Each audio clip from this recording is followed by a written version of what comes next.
తెలంగాణ రాష్ట్రంలో రైతాంగాన్ని మాయ చేసే విధంగా, రైతాంగాన్ని మోసపుచ్చే విధంగా కాంగ్రెస్ ప్రభుత్వం రేవంత్ రెడ్డి గారి నాయకత్వంలో వారి మంత్రులు, వారి యొక్క తాబేదారులుగా ఉన్న కొన్ని డబ్బాలు, వారు మొత్తం ఇష్టం వచ్చినట్టు గత ప్రభుత్వం ఏదో చేయలేదన్నట్టు తాము మాత్రమే చేసినట్లు మొత్తం ప్రచారం చేసుకుంటూ ఉన్నారు. ఒకవేళ గోబెల్స్ బతికుంటే తానే సిగ్గుతో చచ్చిపోయే విధంగా ఉన్నాడు, చచ్చిపోయేవాడు వీళ్ళ ప్రచారం చూసినట్లయితే.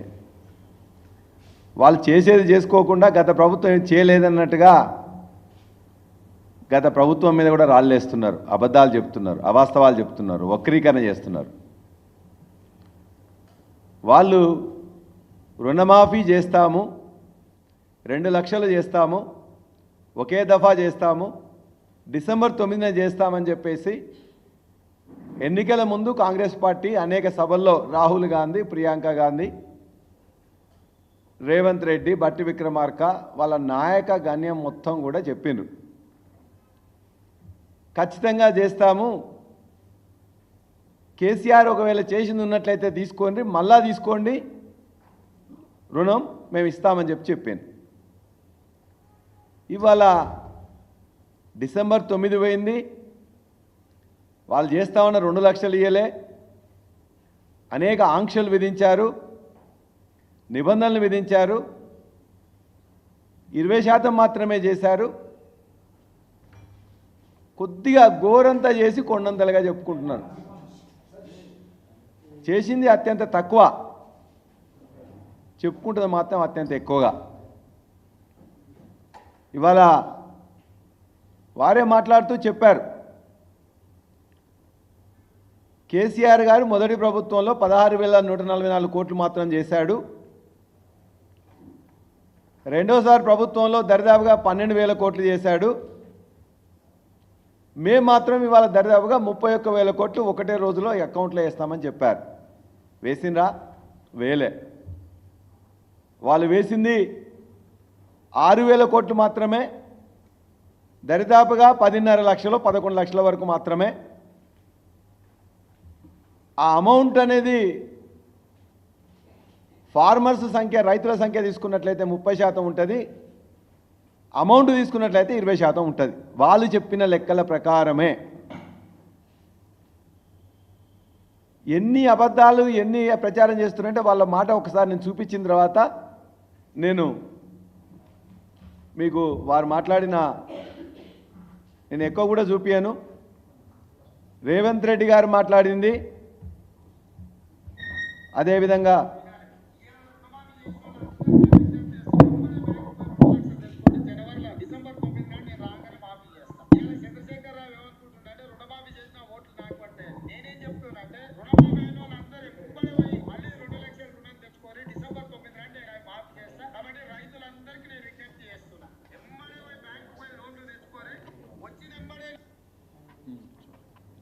డిసెంబర్ 9న ఖచ్చితంగా చేస్తా అని చెప్పిన ఆయన మాట. మళ్ళీ నిన్న కూడా మనం మాట్లాడుతున్నది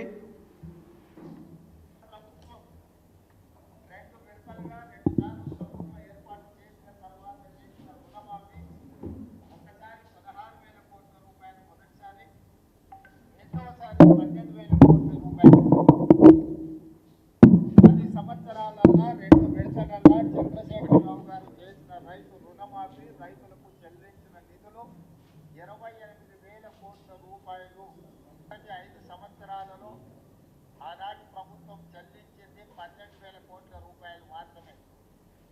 రెండవసారి 2018 నుంచి 2023 వరకు చెల్లించాల్సిన 16,000 కోట్లు, కానీ చెల్లించిన 9,000 కోట్లు కూడా సరిగ్గా చెల్లించలేదు. ఇదిగా రేవంత్ రెడ్డి గారే స్వయంగా చెప్పారు, 16,000 కోట్లు మొదటిసారి కేసీఆర్ గారు చెల్లించారు, రెండోసారి 12,000 కోట్లు చెల్లించారు అని ఒక దగ్గర చెప్తున్నారు. మళ్ళో దగ్గరికి వచ్చేసరికి అంత కాదు తక్కువ చేసిందని చెప్పి, అంటే వారే పరిపరి విధాలుగా ప్రతిసారి కూడా మాట మారుస్తూ అబద్ధాలు అవాస్తవాలు ప్రచారం చేస్తున్నారు. మేము సూటిగా వారిని అడుగుతున్నాం. 2014లో 1 లక్ష రుణమాఫీ అంటే, లక్ష వరకే రుణమాఫీ అంటే ఆనాడు 35.31 లక్షల మంది రైతులకు సంబంధించి 16,144 కోట్లయింది. 35.31 లక్షల మంది రైతులకు సంబంధించి 16,144 కోట్లయింది. మాట ఇచ్చిండ్రు కేసీఆర్ గారు, ప్రతి వాళ్ళకు కూడా అకౌంట్లో వేసిండ్రు. అది రేవంత్ రెడ్డి గారు వారు మొత్తం కూడా మాట్లాడుకుంటూ 16,000 వేసినని చెప్తున్నారు. మేము మాట ఇచ్చినాం, వేసినాం. ఎక్కడ మోసం చేసినాం? రెండోసారి కూడా దరిదాపుగా 37.33 లక్షల మంది రైతులకు ₹1,00,000 రుణమాఫీలో ఉన్నట్లయితే దరిదాపుగా 19,000 కోట్లు, 12,000 కోట్లు వేసినాం. 7,000 కోట్లు బ్యాంకులో పెట్టినాం. మీరే ఎలక్షన్ కమిషన్ పోయి కంప్లైంట్ ఇచ్చిండ్రు కదా. ఇవాళ రుణమాఫీ చేస్తున్నారు. కేసీఆర్ గారు ప్రభుత్వాన్ని రుణమాఫీ చేయకుండా ఆపండి అని చెప్పేసి ఎలక్షన్ కమిషన్కి చెప్పిండ్రు. ఎలక్షన్ వచ్చిన తర్వాత, ఎలక్షన్ అయిపోయిన తర్వాత ఆ నిధులన్నీ కూడా మీ మంత్రులు, మీ యొక్క కాంట్రాక్టర్లు తీసుకున్నది వాస్తవమా కాదా మీకే తెలుసు. రైతు బంధుకి వేసిన నిధులు తీసుకున్నారు, రుణమాఫీకి వేసిన నిధులు తీసుకున్నారు. మేము మాట తప్పలే. రుణమాఫీ ద్వారా లెక్కలు కరెక్ట్గా చెప్పినాం. మేము ఎప్పుడు కూడా రుణమాఫీకి ఏ నిబంధనలు పెట్టలే, ఆంక్షలు పెట్టలే. కేసీఆర్ గారి ప్రభుత్వం ఒకటి చూసింది, పాస్బుక్ ఉందా లేదా, రుణం తీసుకున్నారా, పాస్బుక్ ఉందా లేదా.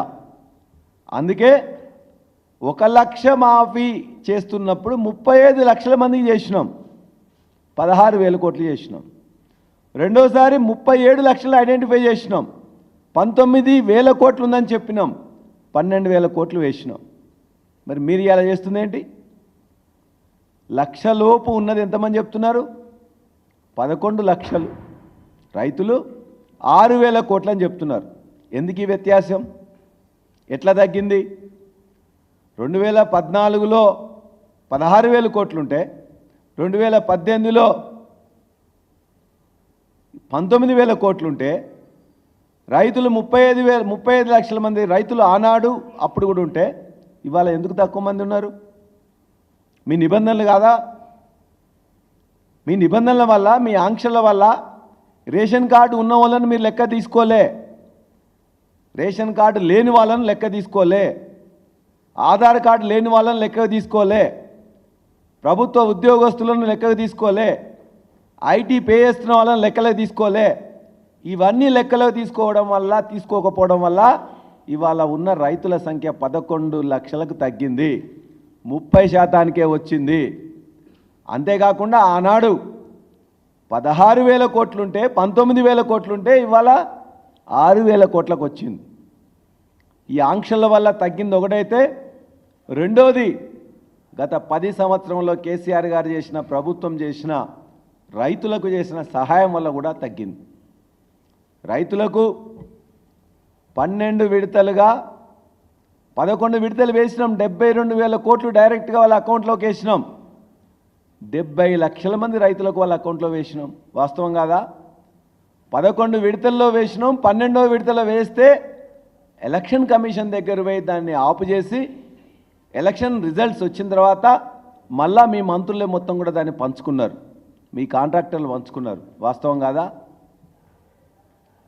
ఇవాళ వానాకాలం వచ్చిందంటే రైతాంగం మొత్తం కూడా ఎదురు చూస్తుంటుంది. ఇప్పటికీ 6 సంవత్సరాలుగా 12 విడతలుగా 12 సీజన్లలో డబ్బులు. జనవరి వచ్చిందంటే రైతులు ఎదురు చూస్తుంటారు, జూన్ వచ్చిందంటే రైతులు ఎదురు చూస్తుంటారు. రైతులు అసలు రుణం తీసుకోకుండానే ఇవాళ మేము చేసినాం కదా. రుణగ్రస్తులైన రైతులకు 2 సార్లు డబ్బులు ఇవ్వడమే కాకుండా అసలు వాళ్ళు రుణం లేకుండానే ఇవాళ వాళ్ళ యొక్క రుణాన్ని తగ్గించింది కూడా కేసీఆర్ గారి ప్రభుత్వం. 72,000 కోట్లు డైరెక్ట్గా వాళ్ళ అకౌంట్లో వేసినాం రైతు బంధు రూపంలో. 28,000 కోట్లు రైతు రుణమాఫీ ద్వారా డైరెక్ట్గా అకౌంట్లో వేసినాం. అంటే 1,00,000 కోట్లని భారతదేశంలో ఏ రాష్ట్రంలో చేయని విధంగా కేసీఆర్ గారి ప్రభుత్వం గత 6 సంవత్సరాల్లో వాళ్ళ అకౌంట్లోకి వేసింది వాస్తవం. ఇది ప్రతి రైతుకు తెలుసు. దరిదాపుగా 7,000 కోట్ల రూపాయలని రైతు బీమా ద్వారా డైరెక్ట్గా వాళ్ళకి కట్టినాం. 1,40,000 మంది రైతులు చనిపోయిన తర్వాత వాళ్ళ అకౌంట్లో 5 లక్షల రూపాయలు డైరెక్ట్గా వచ్చింది. వాస్తవం కాదా?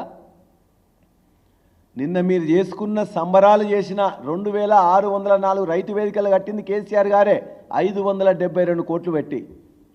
మీ బ్యాంకర్లు మీటింగ్ పెట్టిన ప్రగతి భవన్, ఈనాడు ప్రజాభవన్ అని చెప్పుకుంటుంది కూడా కేసీఆర్ గారే. నువ్వు పెట్టిన వీడియో కాన్ఫరెన్స్ పెట్టిన సెక్రటేరియట్లో ప్రతి వస్తువు ప్రతిది కూడా కట్టింది చేసింది కేసీఆర్ గారే. రైతుల కోసం మీరు చేస్తున్న ప్రతి యాక్టివిటీలో ఆ యొక్క ఇన్ఫ్రాస్ట్రక్చర్ క్రియేట్ చేసింది కేసీఆర్ గారే. రైతులు సంబరంగా పండగలాగా వ్యవసాయం చేసుకోవాలని చెప్పేసి జూన్లో కానీ జనవరిలో కానీ వానాకాలం కానీ యాసంగిలో కానీ పంటకు ముందే పంట సహాయం చేసిండ్రు. విత్తనాలు 1000 కోట్లతో సబ్సిడీ ద్వారా ఇచ్చిండ్రు. ఎరువులు ఒక్కరోజు కూడా లేట్ లేకుండా సమయానికి అందించిండ్రు. పండిన ప్రతి గింజను కూడా ప్రొక్యూర్మెంట్ చేసిండ్రు. ఆ గింజలు దాచిపెట్టుకోవడానికి కావాల్సిన 4 లక్షల టన్నులకు సంబంధించింది ఉంటే 34 లక్షల, దరిదాపుగా 40 లక్షల టన్నులు, 40 లక్షల టన్నుల కెపాసిటీ గిడ్డంగులను కేసీఆర్ గారు కట్టించిండ్రు. వాస్తవం కాదా? ఎంతుండే?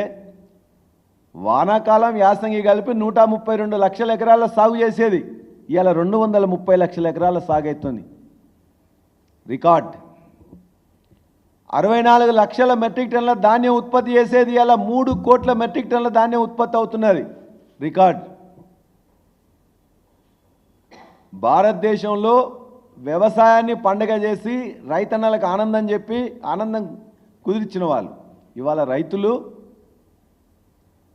నిన్న రుణమాఫీ జరుగుతుందని పోతే కాంగ్రెస్ నాయకుల ముఖాల్లో ఆనందం ఉన్నది తప్ప రైతుల ముఖాల్లో ఆందోళన ఉన్నది.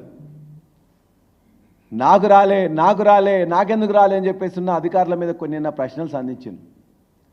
చివరికి వాళ్ళు ముఖ్యమంత్రి గారికి పాలు వేయాలని చెప్పేసి అంటే అనేక మంది రైతులు ముందుకు రాకపోతే కలెక్టర్లు స్వయంగా వాళ్ళే పాలు పోస్తున్నారు. సిద్దిపేట కలెక్టర్ మీరు చూసిండ్రు. రైతులు ముందుకు రాకపోతే అధికారులు, కలెక్టర్లు, పోలీసులు మొత్తం కూడా పాలు వేయాలని చెప్పేసి అంటున్నారు. రైతులకు స్వయంగా ఆనందం కలిగించింది కేసీఆర్, ఆందోళన కలిగించింది కాంగ్రెస్ ప్రభుత్వం. డిసెంబర్ 9 ఇస్తాన్నారు, మాట తప్పిండ్రు. అదేవిధంగా మార్చి 30వ తారీఖు ఇస్తాన్నారు, మాట తప్పిండ్రు. మళ్ళా ఇలా ఆగస్టు 15 ఇస్తా అని చెప్పి 6,000 కోట్లు 20% కూడా ఇవ్వకుండా పెద్ద సంబరాలు. ఆ అడ్వర్టైజ్మెంట్లు, ఆ యొక్క మాటలు, ఒక మంత్రి మాట్లాడింది ఇంకో మంత్రి మాట్లాడారు, ఒక నాయకుడు మాట్లాడింది ఇంకో నాయకుడు మాట్లాడారు. లెక్కలు తెలియవు, వాళ్ళ అవసరాలు తెలియవు, బూతులు మాత్రం తెలుసు, ఇష్టం వచ్చినట్టు మాట్లాడుతూ ఉంటారు. ఇవాళ వ్యవసాయ రంగంలో మరొక్కసారి మీకు తెలియజేస్తున్నా, 1,00,000 కోట్లను డైరెక్ట్గా రైతు బంధు రూపంలో 72,000 కోట్లని అదేవిధంగా 28,000 కోట్లను రైతు రుణమాఫీ ద్వారా 1,00,000 కోట్లను కేసీఆర్ గారు వాళ్ళ అకౌంట్లో వేసింది వాస్తవం. 60,000 కోట్లని పవర్ సబ్సిడీ ఇచ్చిండ్రు. దరిదాపుగా 7,000 కోట్లు రైతు బీమా ద్వారా రైతులందరికీ ప్రమాద బీమా కట్టిండ్రు, వాళ్ళందరికీ డబ్బులు ఇచ్చిండ్రు. రైతు వేదికలు కట్టినాం, రైతు కల్లాలు కట్టినాం, విస్తీర్ణం పెంచినాం. 232 లక్షల ఎకరాలకు విస్తీర్ణం పెంచినాం. 3 కోట్ల మెట్రిక్ టన్నుల ధాన్యాన్ని పండించినాం, ఇవాళ కూడా పండించే విధంగా తయారు చేసినాం. 46,000 చెరువులను బాగు చేసుకున్నాం. 1,50,000 కోట్లు పెట్టి సాగునీటి వ్యవస్థను ఏర్పాటు చేసినాం. సాగు నీళ్ళు ఇచ్చినాం, ఉచిత కరెంట్ ఇచ్చినాం, పెట్టుబడి ఇచ్చినాం, పండిన ప్రతి గింజను కొన్నాం. కాబట్టే ఇవాళ వ్యవసాయం పండుగ అయింది, విస్తీర్ణం పెరిగింది, ఉత్పాదకత పెరిగింది, ఉత్పత్తి పెరిగింది, రైతుల్లో ఆనందం పెరిగింది. ఇది మేము చేసింది. ఈ వ్యవస్థ మేము తయారు చేసినాం. మీరు చేసింది ఏంది? అబద్ధాలు అసత్యాలతో 31,000 కోట్లు అని చెప్పి 6,000 కోట్లు ఇచ్చి ఇవాళ రైతు బంధుని ఎగబెట్టి ఎట్లిచ్చింది? అది కూడా 13వ విడత రైతు బంధు, రైతు భరోసా ఇస్తామన్నారు. 7,500 రూపాయలు ఇస్తాను డిసెంబర్ 9 కంటే ముందు మాట్లాడుతూ మీరు ఇవాళ తీసుకుంటే 5,000 ఎకరానికి, నేను వస్తే 7,500 రూపాయలు ఇస్తా అన్నాడు. 7,500 ఎకరాన్ చొప్పున దరిదాపుగా 1,50,00,000 ఎకరాలకు ఎంత అవుతుంది? దరిదాపుగా 12,500 కోట్ల రూపాయలు అవుతుంది. ఎక్కడికి పోయినాయి? రైతు బంధు ఎందుకు ఇవ్వలే? రైతు భరోసా రూపంలో ఇస్తున్నారు కదా, పేరు మార్చుకున్నావు ఓకే. రైతులకు జూన్ జూలైలో వానాకాలంలో వేయాల్సిన రైతు భరోసాను ఎందుకు వేయలే? ఇక్కడ కూడా డ్రామాలు చేస్తున్నారు. ఏదో మీటింగులు పెట్టినట్టు చెప్పి 5 ఎకరాలకు వేయాలన్నా 10 ఎకరాలకు వేయాలన్నా ఇంకోరికి వేయాలన్నా అని చెప్పేసి వాళ్ళు ఏదో అన్నట్టు వీళ్ళే మాటలు చెప్పినట్టు. రైతాంగం సన్న చిన్నకారు రైతులు ఈ రాష్ట్రంలో ఉన్నారు. 92% రైతులు సన్న చిన్నకారు రైతులే. అందుకే వాళ్ళకు పంట పండినా పండకపోయినా వేసినాం వాళ్ళందరి యొక్క అకౌంట్లో చేరినాయి. అది కేసీఆర్ గారు చేసింది. ఇంకో మంత్రి మాట్లాడుతున్నాడు, ఇవన్నీ రైతులకు వేస్తున్న పైసలన్నీ tax payers money. Tax payers money అంటే రైతులు ట్యాక్స్ కట్టట్లేదా? ఉప్పు మీద, పప్పు మీద, నూనె మీద, సబ్బు మీద, అన్నిటి మీద కట్టట్లేదా? రైతు కూడా ప్రతి వస్తువు మీద కడుతున్నాడు. రైతు కూడా ట్యాక్స్ పేయరే. ఇవాళ ఎక్కడ కూడా ఒక పైసా వేస్ట్ కాలే. ఇలా ఈ రాష్ట్రంలో ఉండే పేద రైతులు 92% మంది సన్న చిన్నకారు రైతులు ఉంటే వాళ్ళ అకౌంట్లోకి ఇవాళ 72,000 కోట్లు ఒకసారి, 28,000 కోట్లు ఒకసారి, 1,00,000 కోట్లు వేసింది ఇలా కేసీఆర్ గారు పేద రైతులకు మాత్రమే. ఇలా ట్యాక్స్ పేయర్స్ మనీ అని చెప్పేసి కళ్ళబొల్లి కబుర్లు చెప్పొద్దు అని చెప్పేసి కూడా మేము మంత్రులను రైతులను అవమానపరచొద్దని కూడా వాళ్ళందరూ కూడా హెచ్చరిస్తూ ఉన్నాం. ఇంకా మాట్లాడుతూ వారు చెప్తున్నారు, మొత్తం కూడా మేము చెప్పిన లెక్కల్లో ఒక్క లెక్క కూడా తప్పైనట్లయితే మీరు అసెంబ్లీలో కానీ మరొక దగ్గర కానీ ఏ మంత్రి కానీ ఎవరైనా మాట్లాడినట్లయితే దానికి సిద్ధంగా ఉన్నాం. పంట విస్తీర్ణం పెంచినమా లేదా, ఉత్పాదకత పెంచినమా లేదా, 19 లక్షల కనెక్షన్ల నుంచి 30 లక్షల కనెక్షన్లు చేసినమా లేదా, 46,000 చెరువులను బాగు చేసినమా లేదా, 40 లక్షల టన్నుల ధాన్యానికి సంబంధించిన గిడ్డంగులను కట్టినమా లేదా, 3 లక్షల కోట్లను పండించినమా లేదా అని చెప్పేసి కూడా ఖచ్చితంగా ఉన్నది. దాన్ని మీరు వెరిఫై చేసుకోండి. అంతే తప్ప ఈ రైతాంగాన్ని ఆనందంలో ఉంచింది మేము, మోసం చేసింది మీరు. రైతు భరోసా ఇస్తామన్నారు, ఇవ్వలేదు. రుణమాఫీ ఒకటేసారి చేస్తామన్నారు, చేయలేదు. 12,000 రూపాయలు ఉపాధి హామీ కూలీలకు ఇస్తామన్నారు, ఇవ్వలేదు. ఇవాళ రైతులు ప్రతిరోజు కూడా ఒక్కొక్క రైతు చనిపోతుంటే కనీసం వాళ్ళ దగ్గరికి పోయి మాట్లాడిన వాళ్ళు లేరు. అధికారి వెళ్ళాడు, ఎమ్మెల్యే వెళ్ళాడు, మంత్రి వెళ్ళాడు. మన ఖమ్మం జిల్లాలో వారం రోజుల కింద పోయినా నేను చింతకాని మండలంలో ఒక గ్రామానికి, బట్టి విక్రమార్క గారి గ్రామానికి, నియోజకవర్గం గ్రామానికి పోతే 7 ఎకరాలున్న రైతు ఆత్మహత్య చేసుకున్న రైతుని 3 మంత్రులు ఉంటారు ఖమ్మం జిల్లాలో. బట్టి విక్రమార్క గారు వెళ్ళరు. పక్కనే ఉండే రెవెన్యూ మంత్రి కూతవేటి దుర్ములు ఆయన ఇల్లు ఉంటారు, ఆయన ఓడు. అక్కనే వ్యవసాయ శాఖ మంత్రి ఉంటాడు, ఆయన ఓడు. ఆ వారంలో ప్రతిరోజు ఒకరు చనిపోయాను. వ్యవసాయ శాఖ మంత్రి ఊరు పక్కనే ఉండే ఒక గ్రామంలో ఒకతను చనిపోతాడు. రెవెన్యూ శాఖ మంత్రి ఉండే గ్రామంలోనే ఆ పక్కనే ఉన్న ఒక రైతు చనిపోతాడు. బట్టి విక్రమార్క ఉన్న స్వయంగా ఆయన నియోజకవర్గంలో ఉన్న ఒక రైతు చనిపోతాడు. ఇంతమంది రైతులు చనిపోయినా రైతులను ఓదార్చే వాళ్ళు లేడు, వాళ్ళ యొక్క బాగోగులు తెలుసుకునే వాళ్ళు లేడు. పైగా ఇష్టం వచ్చినట్టు మొత్తం కూడా వాళ్ళు ఏదో ఆనందాల్లో తేలియాడుతున్నట్టు. ఆనందాలు ఉన్నట్లయితే ఎందుకు చనిపోతారు? ఇవాళ రైతు ఆత్మహత్యలు తగ్గించింది 1,340 పైన 2014లో ఉంటే 2022 వరకు 170 మాత్రమే రైతు ఆత్మహత్యలు పూర్తిగా తగ్గించింది కేసీఆర్ గారి ప్రభుత్వం. మరలా ఆత్మహత్యలు ఎప్పుడైతే కాంగ్రెస్ వచ్చిందో ఆత్మహత్యలు పెరిగిపోయినాయి. పేపర్ వాళ్ళు కొద్దిమంది వాళ్ళకు ఇంతకుముందు కొన్ని వేదికలను పెట్టుకొని ఇష్టం వచ్చినట్టు రాసేవాళ్ళు. రైతు అనే అతను ఎక్కడ చనిపోయినా కూడా ఆత్మహత్య కానీ దాన్ని రాసేసేవారు. ఇవాళ నిజంగా ఆత్మహత్యలు అయితే కూడా పరామర్శించేటోళ్ళు లేడు, రాసేటోళ్ళు లేరు. చాలా దురదృష్టకరం.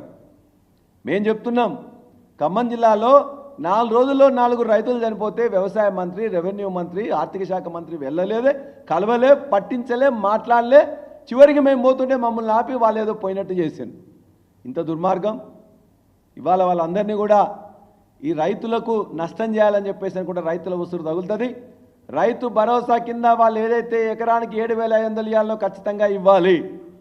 రుణమాఫీలో నిబంధనలు, ఆంక్షలు లేకుండా, ఐటీ అని ఉద్యోగస్తులను చూడకుండా ఎంత లోన్ అయితే వాళ్ళు తీసుకున్నారో ఆ లోన్ ఖచ్చితంగా ఇవ్వాలి. ఈ లోన్ ఇవ్వాలని మేము ఒత్తిడి చేస్తుంటే వారు ముఖ్యమంత్రి గారు మాట్లాడతారు, హరీష్ రావు గారు ఆగస్టు 15 వరకు చేస్తే రాజీనామా చేస్తానన్నాడు, పారిపోతున్నారు. టీఆర్ఎస్ నాయకులు కానీ టీఆర్ఎస్ మంత్రులు కానీ ఏనాడు రాజీనామాల కోసం భయపడలే. హరీష్ రావు గారు మీకు ఖచ్చితంగా చెప్పిండు, 6 గ్యారంటీలు 13 హామీలు రుణమాఫీ ఆగస్టు 15 చేస్తే ఖచ్చితంగా నేను రాజీనామా చేస్తా అన్నాడు. ఎమ్మెల్యే పదవిని పనంగా పెట్టిండు. ఖచ్చితంగా ఇవాళ కూడా మేము హరీష్ రావు గారి తరఫున మేము ఖచ్చితంగా చెప్తున్నాం, మీరు ముఖ్యమంత్రి రేవంత్ రెడ్డి గారు మీకు నిజాయితీ ఉంటే నీతి ఉంటే మీరు చెప్పిన విధంగా 6 గ్యారంటీలు 13 హామీలు 100 రోజుల్లో చేస్తామని చెప్పారు. 100 రోజులు అయిపోయినాయి, 200 రోజులు అయిపోయినాయి. ఇప్పటికైనా ఆగస్టు 15 వరకు మీరు చేసినట్లయితే, ప్రజలకు మీరు చెప్పింది చేసినట్లయితే, రుణమాఫీ కూడా మొత్తం చేసినట్లయితే, 6 గ్యారంటీలు 13 హామీలు రైతు రుణమాఫీ 2 లక్షల మొత్తం కూడా ఆగస్టు 15 వరకు మీరు చేసినట్లయితే హరీష్ రావు గారు ఖచ్చితంగా రాజీనామా చేసి తన యొక్క మాట కట్టుబడి ఉంటారు. ఇంతకుముందు కూడా ఖచ్చితంగా చెప్పిండ్రు హరీష్ రావు గారు, ఇంతకుముందు ఖచ్చితంగా వారు చెప్పిండ్రు, మంత్రి పదవి ఉన్నప్పుడు కూడా మంత్రి పదవిని మొట్టమొదటిసారి తెలంగాణ కోసం త్యాగం చేసిండు. 3 సార్లు కేసీఆర్ గారు ఆదేశిస్తే 3 సార్లు ఎమ్మెల్యే పదవికి రాజీనామా చేసిండు. రాజీనామా చేస్తా అన్నప్పుడు చేసిండు, 4 సార్లు కూడా నిరూపించిండు. మరి మీరు కొడంగల్లో ఓడిపోతే రాజీనామా చేస్తా అన్నారు, చేసిండ్రా? పారిపోయినరా? నేను చేవెళ్ళ ఎంపీని ఇన్ఛార్జిగా తీసుకుంటున్నా అని చెప్పిండ్రు. మహబూబ్ నగర్ నేను పుట్టిన స్థలం, ఖచ్చితంగా నేను గెలిపించాలని చెప్పేసి ఎంపీగా కోరిండ్రు. నాకు రాజకీయ పునర్జన్మనిచ్చింది మల్కాజ్గిరి, కాబట్టి మల్కాజ్గిరి గెలిపించని చెప్పాను. చేవెళ్ళ ఓడిపోయినరు, మహబూబ్ నగర్ ఓడిపోయినరు, మల్కాజ్గిరి ఓడిపోయినరు. రాజీనామా చేసిండ్రా? పారిపోయినరా? పారిపోయే వాళ్ళు కాంగ్రెస్ వాళ్ళు, పారిపోయే వాళ్ళు మీరు. నిలబడి నిలకడగా కొట్లాడేటోళ్ళు టీఆర్ఎస్ పార్టీ, అదేవిధంగా హరీష్ రావు గారు, బీఆర్ఎస్ నాయకులు ఎవరైనా కూడా. ఆనాడు టీఆర్ఎస్ పార్టీ చెప్పింది చేసిండ్రు, ఇవాళ బీఆర్ఎస్ పార్టీ చెప్పింది చేస్తారు. కాబట్టి పారిపోయడానికి కాంగ్రెస్ పార్టీ నాయకులు కాదు. ఇవాళ కూడా నీతి నిజాయితీ ఉంటే మేము చెప్పిన విధంగా, మీరు చెప్పిన విధంగా, మేము డిమాండ్ చేసిన విధంగా 6 గ్యారంటీలు 13 హామీలు 2 లక్షల రుణమాఫీ ఆగస్టు 15 వరకు చేయండి. మేము ఖచ్చితంగా మా హరీష్ రావు గారు కూడా మాట మీద నిలబడతాడు. లేనట్లయితే తోక ముడుచుకొని మాట్లాడకుండా ఊరుకోండి. అంతే తప్ప ఇష్టం వచ్చినట్టు మాట్లాడుతూ, పొంతన లేని మాటలు మాట్లాడుతూ, రైతులను మోసం చేస్తూ, రైతులను ఇబ్బంది పెట్టే విధంగా చేయొద్దని చెప్పేసి మరొకసారి ప్రభుత్వానికి డిమాండ్ చేస్తున్నాం. ఇప్పటికైనా ఆంక్షలు లేకుండా, నిబంధనలు లేకుండా అందరిది 2 లక్షల రుణమాఫీ చేయాలని చెప్పి ఖచ్చితంగా డిమాండ్ చేస్తున్నాం. మీరు చేసేదాకా వదిలిపెట్టాం, మీ వెంట పడతాం, మా రైతన్నలు ఖచ్చితంగా ఇప్పిస్తాం. రైతు భరోసా చెప్పినట్లు కూడా ఎకరానికి 7,500 కోట్లు వెంటనే రిలీజ్ చేయాలి. రైతు బీమా ఇంతకుముందు ఎట్లయితే కట్టామో 1,500, 1,600 కోట్లు ఖచ్చితంగా కట్టాలి. ఇవి ఏవి చేయకుండా రైతన్నల తరఫున పోట్లాడతాం, రైతన్నలకు అయ్యే విధంగా చేస్తాం.